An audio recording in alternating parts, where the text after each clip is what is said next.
یہ بچہ بڑا ہو گیا. قرآن نے کہا فلما بلغ معه السعی قال یا بنی انی اری فی المنام انی اذبحک فانظر ماذا تری. جب وہ بچہ بڑا ہو گیا، ان کے ساتھ دوڑ دھوپ کرنے لائق ہو گیا، ہمارے اعتبار سے بڑھاپے کا سہارا بننے لائق ہو گیا، اللہ تعالیٰ نے ایک بہت بڑا امتحان لے لیا کہ کہہ رہے کہ اے بیٹے میں نے خواب میں دیکھا ہے کہ میں تجھے ذبح کر رہا ہوں. اشارہ ہو چکا ہے قرآن میں وہ بچہ حلیم و بردبار ہوگا. بیٹے نے کیا جواب دیا؟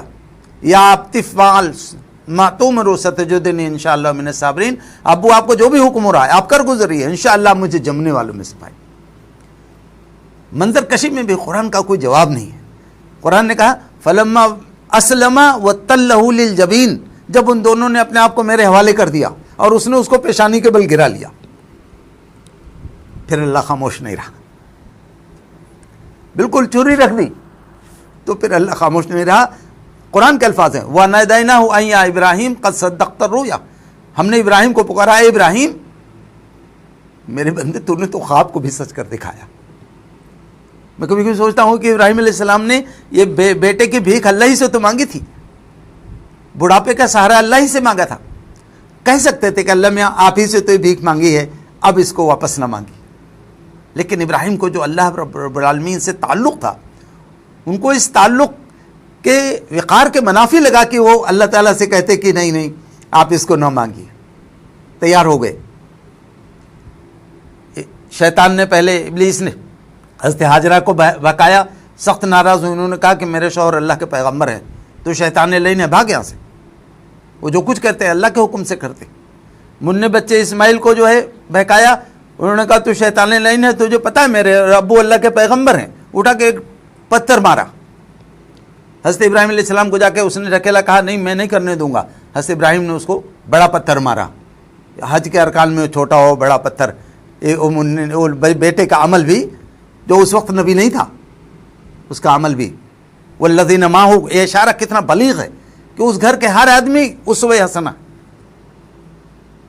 اللہ تعالیٰ نے پھر جب اس کے بعد وہ واقعہ ہوا ہے جو خانہ کعبہ کی تعمیر ہو رہی، جس کو قرآن نے سورہ بقرہ میں کہا وَإِذْ يَرْفَعُ إِبْرَاهِيمُ الْقَوَاعِدَ مِنَ الْبَيْتِ وَإِسْمَاعِيلُ رَبَّنَا تَقَبَّلْ مِنَّا إِنَّكَ أَنْتَ السَّمِيعُ الْعَلِيمُ. جب ابراہیم اور اسماعیل اس گھر کی دیوار اٹھا رہے تھے، اور دیوار اٹھاتے ہوئے کیا کہہ رہے ہیں؟ ربنا تقبل منا، اے ہمارے پروردگار اس خدمت کو اپنی جناب میں قبول کر لیں.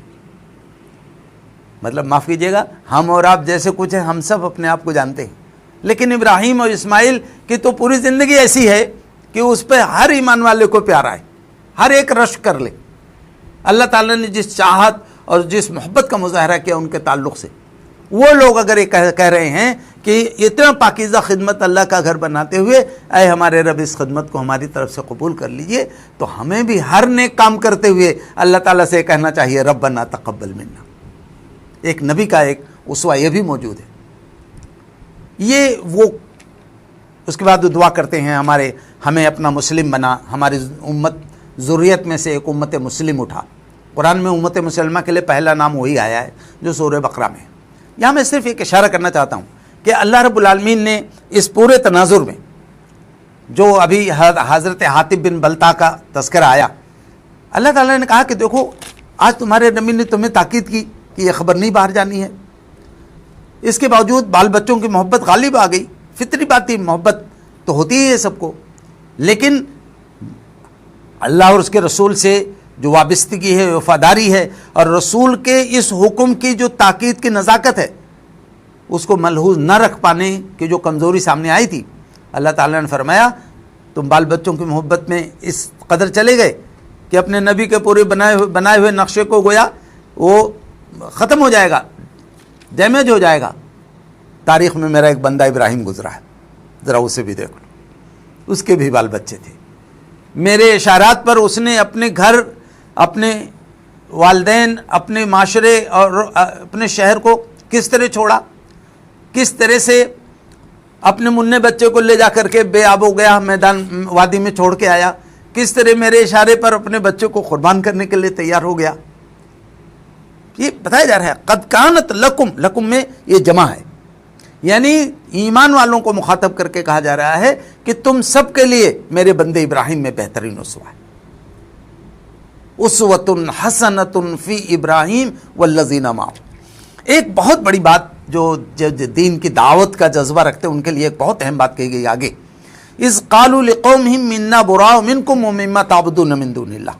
جب ابراہیم نے اپنی قوم سے کہا، آپ اکثر قرآن پڑھیں گے تو آپ کو لگے گا کہ انبیاء علیہ السلام اس کے کہتے ہیں کہ میں تمہارے جن معبودوں کو تم اللہ کے چھوڑ کے پوچھتے ہو ان سے میں اپنی برات کا اظہار کرتا ہوں۔ یہ قرآن مجید کا ایسا مقام ہے، ابراہیم علیہ السلام نے کس قدر کوشش کی ہوگی اپنی قوم کو سمجھانے کی۔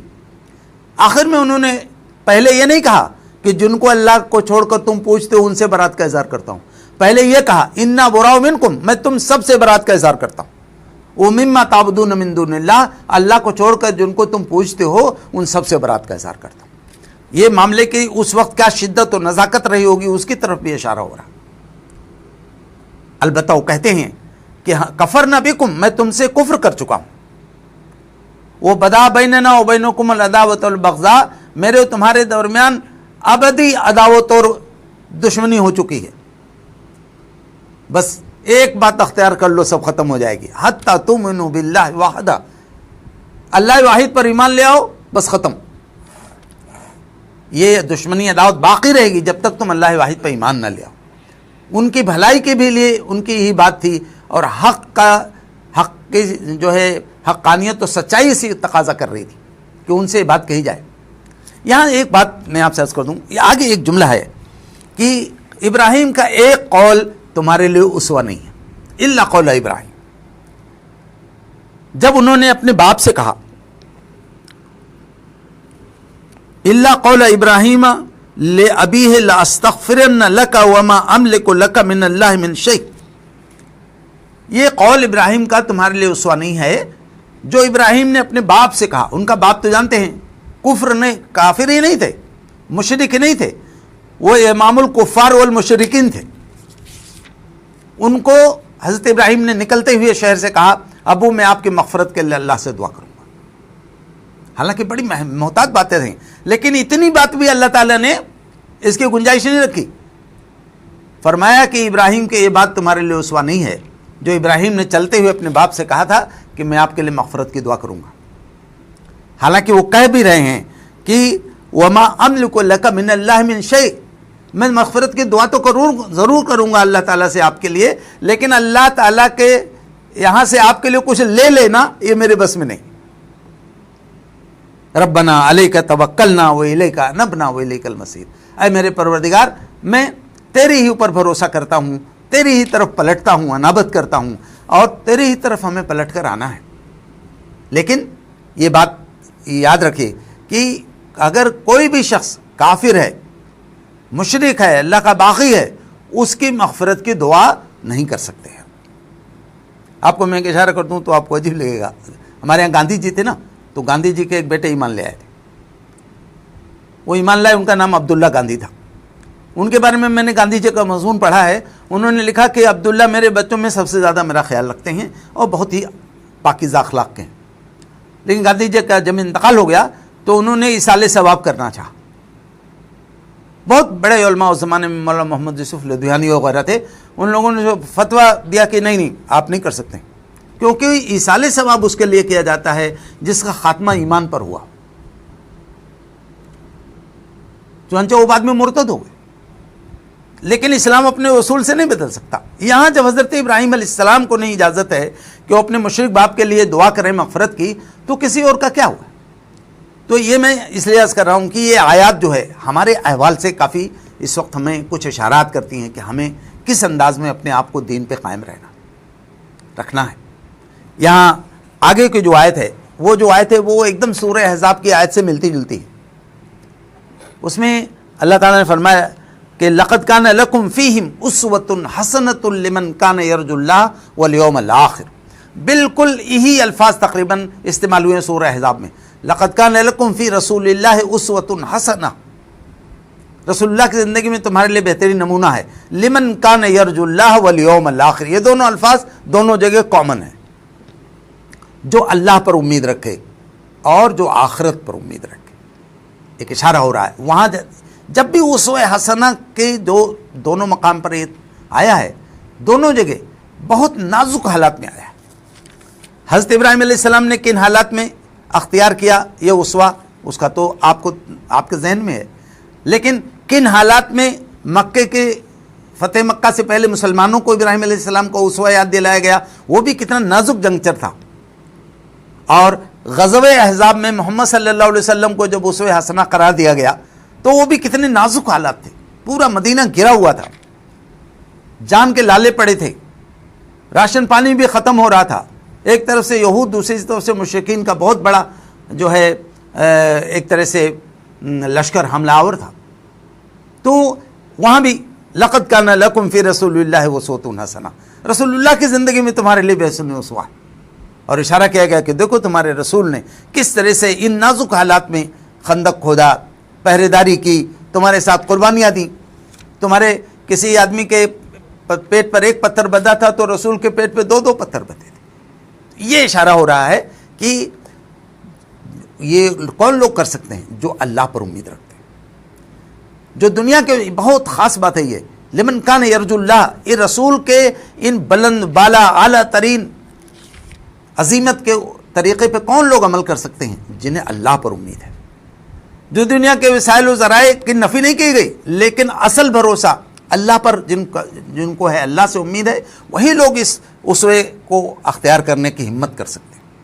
اللہ کو لمن کان یرجو اللہ۔ حضرت خالد بن ولید رضی اللہ عنہ کے بارے میں آتا ہے، ایک بار مسلمانوں کا لشکر 30,000 تھا، دشمن 2.5 لاکھ کے قریب تھے۔ کسی نے آ کے کہا کہ جو ہے امیر لشکر بہت فرق ہے آج۔ حضرت خالد نے کہا خدا کی قسم میرے گھوڑے کے خور زخمی ہیں، اگر اچھے ہوتے تو میں خود جا کے رومیوں کے سردار سے ملتا اور کہتا کہ اتنی فوج اور بلا لو۔ یہ کون لوگ کہہ سکتے ہیں؟ لمن کان یرجو اللہ، جن کو اللہ پر امید ہے۔ ورنہ کیل کانٹے سے لیس پورا اتنا جو ہے خطرناک قسم کا لشکر، اس کے مقابلے میں کون لوگ کھڑے ہو سکتے ہیں؟ جو اللہ پر امید رکھتے ہیں۔ آج بھی آپ دیکھ سکتے ہیں، فلسطین وغیرہ کے احوال دیکھ سکتے ہیں، کون لوگ کھڑے ہیں؟ جن کو اللہ پر امید۔ لمن کان یرجو اللہ، رسول کے اعلیٰ ترین عظمت والے اسوے کو وہی لوگ اختیار کر سکتے ہیں جو اللہ پر امید رکھتے ہیں۔ اور دوسری بات جو کہی بہت اہم ہے کہ والیوم الآخر، آخرت پہ امید رکھتے ہیں۔ ایسا عین ممکن ہے کہ آپ پورے مضبوطی کے ساتھ راہ حق پہ کھڑے ہوں، عظیمت کے ساتھ کھڑے ہوں، اور دنیا میں آپ کی کاوشوں کا رزلٹ نہ آ سکے، تو وہ ایمان رکھتے ہیں کہ آج بھلے کچھ نہ ملے، یوم الآخر، آخرت کی امید رکھتے ہیں کہ ہمارے رب جس کے خاطر ہم نے کیا ہے وہ سب دیکھ رہا ہے، وہ کل ہمیں ضرور ہماری قدردانی اور ضیافت اور استقبال فرمائے گا۔ تو یہ نبی صلی اللہ علیہ وسلم کے تعلق سے جو آیت آئی ہے اس میں بھی ہے، یہاں بھی ہے۔ وہاں آیت آئی ہے کہ وذکر اللہ کثیرا، جو کثرت سے اللہ تعالیٰ کا ذکر کرتے رہتے ہیں۔ یہاں جو بات کہی گئی ہے وَمَن يَتَوَلَّ فَإِنَّ اللَّهَ هُوَ الْغَنِيُّ الْحَمِيدُ، جو کوئی بھی اللہ سے روگردانی کرے گا، اللہ سے بیزاری اختیار کرے گا، تو جان لو اللہ غنی بھی ہے، بے نیاز بھی ہے، اور حمید ہے، اور تمام صفات سے گویا آراستہ ہے، ستودہ صفات ہے، اپنے آپ میں محمود ہے۔ اگر ہم سب مل کر کے اللہ تعالیٰ کے ذکر نہ کریں، اللہ تعالیٰ کی عظمت پہ کوئی حرف نہیں آئے گا۔ اللہ کا ذکر کرنے سے ہماری کامیابی، ہمارا بھلا ہوگا، اور اللہ کی تعریف اور اللہ رب العالمین کے احکام کی پاسداری کریں گے، ہمارا ہی بھلا ہوگا۔ یہ ہم اپنے لیے کریں گے، آخرت میں ہمیں کامیابی ملے گی۔ یہ مختصر جو میں نے اشارہ کیا، آپ اندازہ کر سکتے ہیں کہ اللہ تعالیٰ نے حضرت ابراہیم علیہ السلام کو کتنی اہمیت دی ہے۔ ایک سادہ سی بات جو ہر مسلمان سمجھ سکتا ہے، ہم 5 وقت کی نماز پڑھتے ہیں نا، ہم درود شریف پڑھتے ہیں۔ درود شریف میں عجیب و غریب انداز میں اللہ کے نبی نے الفاظ ہیں، اللہ کے نبی کے الفاظ ہیں وہ، اللہم صلی علی محمد وعلی آل محمد کما صلیت علی ابراہیم وعلی آل ابراہیم۔ اے اللہ محمد صلی اللہ علیہ وسلم اور ان کے آل پہ رحمت بھیج دے، جیسا کہ آپ نے ابراہیم اور ان کے آل پہ رحمت بھیجا تھا۔ اللہم بارک علی محمد وعلی آل محمد کما بارکت علی ابراہیم۔ اے اللہ ابراہیم محمد صلی اللہ علیہ وسلم اور ان کے آل پہ برکت بھیج، نازل فرما، جس طرح آپ نے ابراہیم اور ان کے آل پر برکت نازل فرمائی تھی۔ یہ وہ مقام ہے۔ یہ سمجھ لیجئے کہ اللہ تعالیٰ نے ابراہیم علیہ السلام کی ایک جو دعا تھی کہ ربنا وجعلنا مسلمین لک ومن ذریتنا امۃ مسلمۃ لک، ابراہیم اور اسماعیل کے ذریت سے جو امت مسلم اٹھی، جس کی جو دعا 4,500 سال پہلے کی جا رہی ہے، معاف کیجیے گا، ہم لوگ اس دعا کا ایک نتیجہ ہے۔ اس دعا کی ایک قبولیت کی شکل ہے اللہ کے ہاں کہ ہم امت مسلمہ کے لوگ ہیں. امت مسلمہ اس کو کہتے ہیں جو اپنے ایک ایک پل میں اللہ کے حوالے ہو. اس وقت امت مسلمہ 2 ارب سے زیادہ ہے. 2 ارب لوگ اللہ کے اشارے پہ اٹھیں بیٹھے کھڑے ہوں بولیں, کتنی عجیب سما ہوگا. لیکن افسوس یہ ہے کہ ہم اس لفظ کی لاج نہیں رکھ پاتے. ہمارے افتراق و انتشار نے اللہ کے دشمنوں کے حوصلے بلند کر دیے, اور ہماری جو اصل پہچان تھی کہ ہم ایک ایسی امت ہیں جس کی دعا حضرت ابراہیم علیہ السلام نے کی تھی, تو وہ ہم اس کو لاج نہیں رکھ پاتے. بہت خوبصورت بات کسی شاعر نے کہی ہے نبی صلی اللہ علیہ وسلم کے بارے میں کہ ہوئے پہلوے آمنہ سے ہویدا دعائے خلیل و نوید مسیحا. محمد صلی اللہ علیہ وسلم کی بشارت دعائے خلیل میں ہے, اور عیسیٰ علیہ السلام نے آپ کی بشارت دی تھی, وہ ذات اقدس محمد صلی اللہ علیہ وسلم کی ہے اور ہم کی امت ہے. بس آخر میں یہ کہنا چاہتا ہوں کہ ہمیں ان آیات کا استحضار رہنا چاہیے, یاد کر لینا چاہیے, پڑھنا چاہیے, اور ہمیشہ سوچنا چاہیے کہ اگر ہم نے عمل کیا اور ان آیات کے تقاضوں کو اور ان بہترین اسوے نمونوں کو مستحضر رکھا ذہن میں, اور اس کے تقاضوں کو اپنی کمزوریوں کے ساتھ ہم نے پورا کرنے کی کوشش کی, انشاءاللہ آخرت میں پہنچیں گے, بہت مزہ آئے گا. اگر اللہ تعالیٰ نے کہہ دیا میرے اس بندے کو لے جاؤ میرے خلیل ابراہیم سے ملاقات کرو, کتنا اچھا لگے گا. آج ہم ان کو پڑھتے ہیں, ان کو اسوے کا تذکرہ کرتے ہیں, کل ملاقات ہوگی تو انشاءاللہ بہت ہی لطف آئے گا. میں اللہ تعالیٰ سے دعا کرتا ہوں کہ ہم گنہگاروں کو, کمزوروں کو اللہ تعالیٰ اس مقام محمود تک پہنچائے, اس درجے تک پہنچائے کہ کل ہم آخرت میں جائیں, اللہ کے نبی صلی اللہ علیہ وسلم کی شفاعت ملے, آپ کے ہاتھوں جام کوثر پینے کا موقع ملے, اور حضرت ابراہیم علیہ السلام جو اللہ کے خلیل ہیں ان سے مصافحے کا موقع ملے, ان سے ملاقات کا موقع ملے. اللہ تعالی ہم لوگوں کے اس دعا کو قبول فرمائے, اور اس دنیا کے اندر جو حق و باطل کی کشمکش ہے جس کا تذکرہ رسول اللہ صلی اللہ علیہ وسلم کے حیات و ابراہیم علیہ السلام کے حیات میں ہے, اس کشمکش جس انداز میں آج چل رہی ہے, اللہ تعالیٰ ہمیں اس میں استقامت عطا فرمائے اور اہل حق کو غلبہ, نصرت اور غلبہ عطا فرمائے. وآخر دعوانا ان الحمد للہ رب العالمین. السلام علیکم.